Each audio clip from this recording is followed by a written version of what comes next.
So in our last lecture, we were talking about offer and acceptance and the requirements of a valid contract. One of the things that arises when parties are creating a contract is this question of risk of loss. And so in this lecture, we'll be talking about risk of loss. Now, we started out the entire section of the course, talking about risk. And we know that that's what contracts do. Parties attempt to manage their risks through the contract. So risk plays a large role in the formation of contract, the allocation of risks. And so those contractual provisions that allocate risk are some of the most important because there's a number of risks that occur in the course of an international transactions. So when we draft contractual provisions regarding those risks, those are some of the most important things that we're setting out in the contract. They're as important as price and quality and quantity.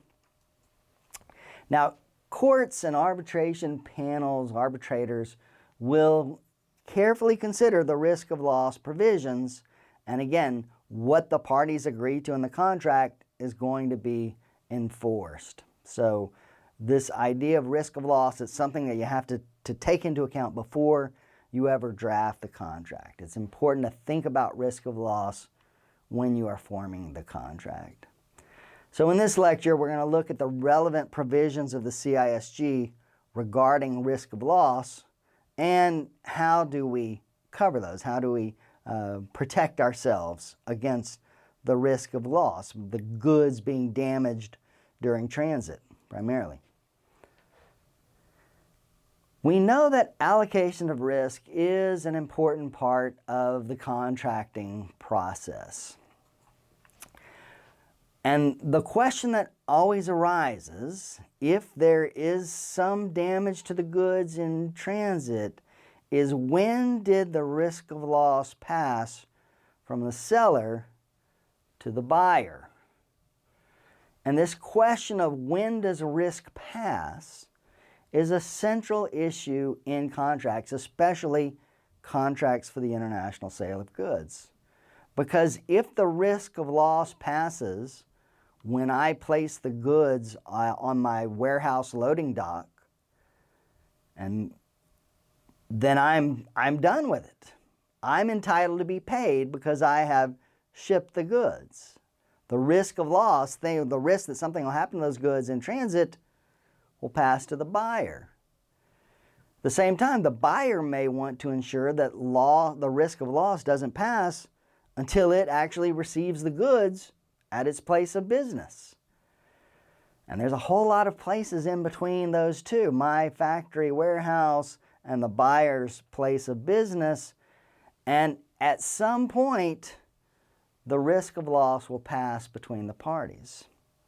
Now, every contracting system provides provisions regarding the passing of the risk of loss. This is one of the things that a contracting system does. But remember that the parties always have control of that in the contract. The parties can always allocate the risk of loss between themselves. If there is no contractual provisions, the contracting system will act as a gap filler and give us a rule that will apply to that transaction. So every contracting system includes provisions regarding the passing of risk of loss. And again, the key issue here is when did the risk of loss pass from the seller to the buyer? Now, what do we mean by risk? We've talked about some of these before, but in general, let's look at the rules that govern damage or loss caused by one of the following events. And there's a number of them. The ship on which the goods are being transported could sink. Happens, right? Even in today's age. It could be a warehouse fire at some place where the goods are stored in transit.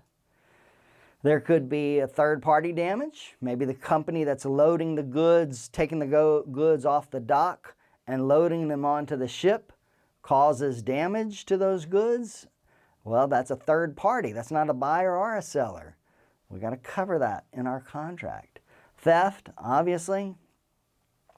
Negligence by the carrier. The carrier here is going to be the instrument by which we are sending the goods. The goods are making their transit.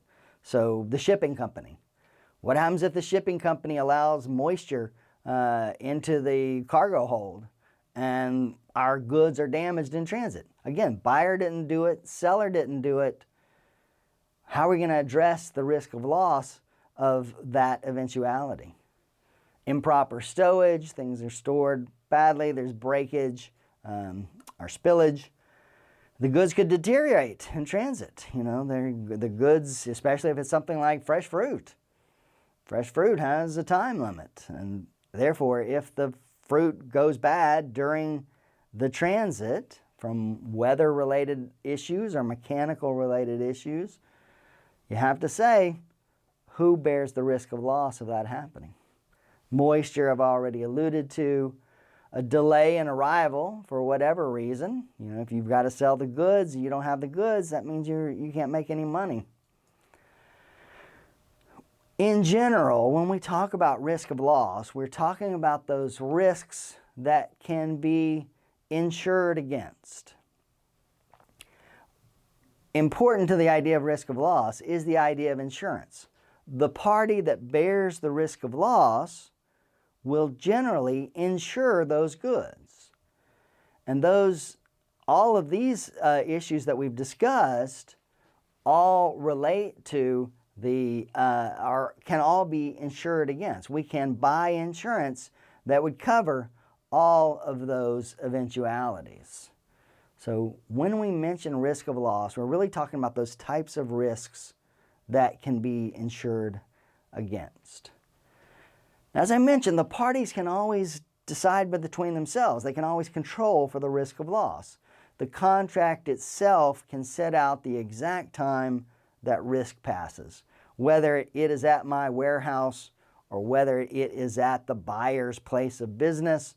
The contract can provide for that.